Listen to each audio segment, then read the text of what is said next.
Hi, this is Helen Lindop from helenlindop.com, and I'm going to give you a quick tour of Facebook page insights today. And first of all, what's a Facebook page insight? Well, there will be things going on your Facebook page all the time. So you'll be posting posts, you'll have people commenting, you'll have people liking and sharing, and all that kind of thing. And Facebook records all that data, so you can use it to decide what people like, so you can give them more of what they like, or maybe the posts that people aren't paying much attention to, you can stop posting things of that type, and you can just be much more efficient in your use of Facebook, and what you would hope, get better results from it. So we're looking at my Business Plus Baby page. That's because it's an older page than my new helenlindop.com page. So there's just more to show you, really. And you'll see that I've got 958 likes there. And I'm the administrator of this page. So if I scroll up, I see the admin panel. And I've got some statistics or some insights there, and you should have too on the pages where you're the administrator. If that's blank, it might be because you've got less than 30 likes on the page, because it doesn't show up until you've got more than that. So let's have a quick look around here.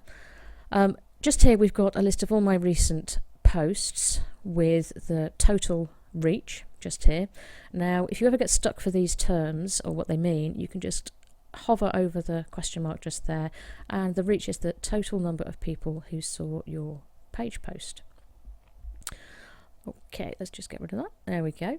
So you can see that although I've got 958 likes on this page, only somewhere in the region of 230, 250 people are seeing those posts, and that's probably about normal for Facebook.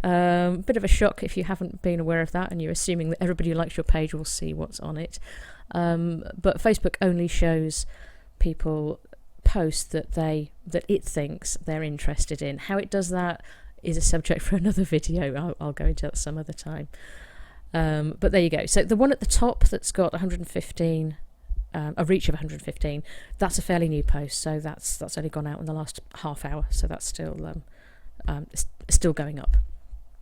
The paid reach will be reach again, but reach that I've got through paid advertising. I've not run any paid ads in the last week, so that's why that's all blank. And then I've got boost posts just here, and I can pay Facebook some money and they will show my post to the people that they currently haven't shown the post to. So my post could go from something like 230 as it is at the moment, and it could go up to near the 900 mark or even beyond. So that's what boosting the post is about. And again, I've chosen not to do that for any of these posts. Now underneath that we've got the reach. That's the total number of people who saw my posts in the last week, and you may be looking at that and thinking, well, hang on, that's more than 610 if you add up all those numbers. And that's because this is the number of unique people. So these are some of these people, of the 610 people, could have looked at more than one of these posts, so that's why the numbers don't stack up. Also, this may be more than a week's worth of posts. Off the top of my head, I can't remember which fits into this week and which fits into the previous week.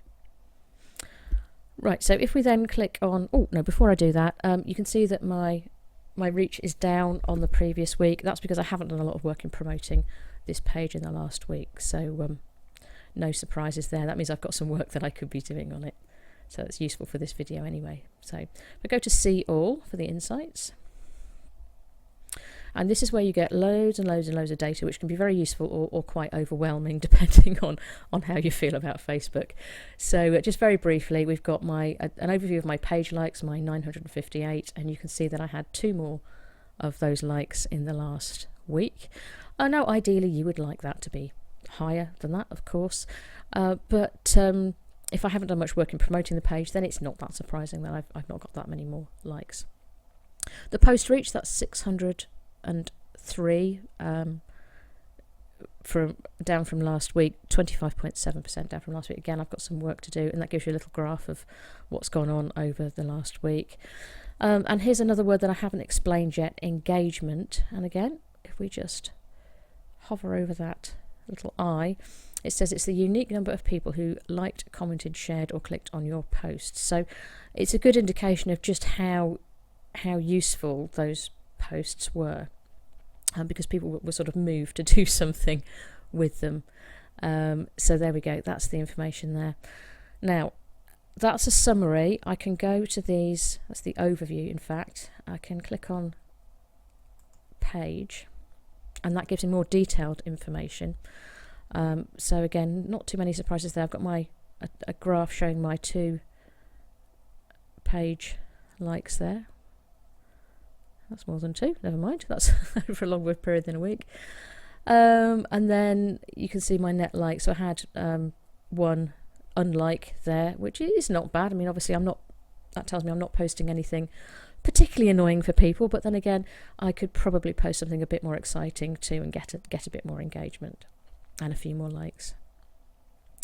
And that the graph at the bottom, which is just off the bottom of my page of the video, just tells you where your likes came from. That can be quite useful too. Okay, if we go to post reach, that's a graph of the reach that we talked about before on the likes, comments and shares. Won't spend too long on that. And page visits, the number of times each of your page tabs was viewed.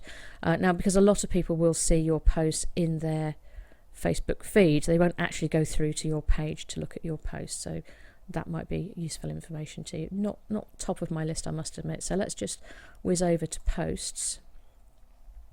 And this gives me the data on all of the individual page posts, which to me personally is a lot more interesting. So each of those is a post, and it's got my reach, which I've mentioned before. Okay, generally the more engagement you have on the post, the greater the reach, because obviously if it's interesting, people engage with it. Facebook thinks, right, okay, interesting post, I'll show it to some more people. That's a very rough description of how it works. And if we look at this other column, that gives us the engagement. So the blue ones tell you the post clicks. So if anyone's clicked on that a post or the link in that post, it tells you how many. So we can see that people have clicked on the Leonie Dawson Amazing Life and Biz Academy post, so that's quite useful information to me. And there's quite a lot of clicks on the Facebook Friday page, which is not that surprising because that's where I give people a bit of free advertising, so they like that. And then the pink one underneath is the number of likes, comments and shares. So this is a good way of just seeing which of your posts people are enjoying the most, so you can do more of the ones they like and perhaps less of the ones that aren't really grabbing people's attention too much. You can see when your fans are online, because although I've been mentioning up till now that if a post isn't getting much engagement, that's because it's not very interesting. It could just be people are in bed or they're eating, or you're not posting at the right time. So on these graphs you can see when your fans are online, and when it comes up, that gives you a guide to which posts are getting the most engagement and likes. And then finally up here we've got people, and this is interesting because this breaks down the likes, your fans of the page, down by gender and age, which is incredibly useful really. So you can see here that almost 90% of my fans on my page are women between 25 and 44. Doesn't surprise me very much, but obviously you'd want to know that tied in with your target audience, because if it was off, then that's something you need to work on. And then if we go down a bit further, that tells me the country that all my fans are based in, the city that they're based in, and the language that they speak. Again, useful information. Okay, so one last thing, you can export this data if you want to as well. So you could put it in Excel and you can play around with the data and do whatever you need to, really. So there you go. That's my tour of Insights. It's a good idea to go in, have a look at your Insights now, and perhaps, once a week, just go in, check through, just see if what you're doing is interesting your fans, is getting through to your fans, and just try doing some different things, to increase your engagement or to increase your likes and your shares. And just generally do more of what's working for you, and you can do less of what isn't working, and just use your time that bit more efficiently. So thanks for listening, and I'll see you again soon. Bye.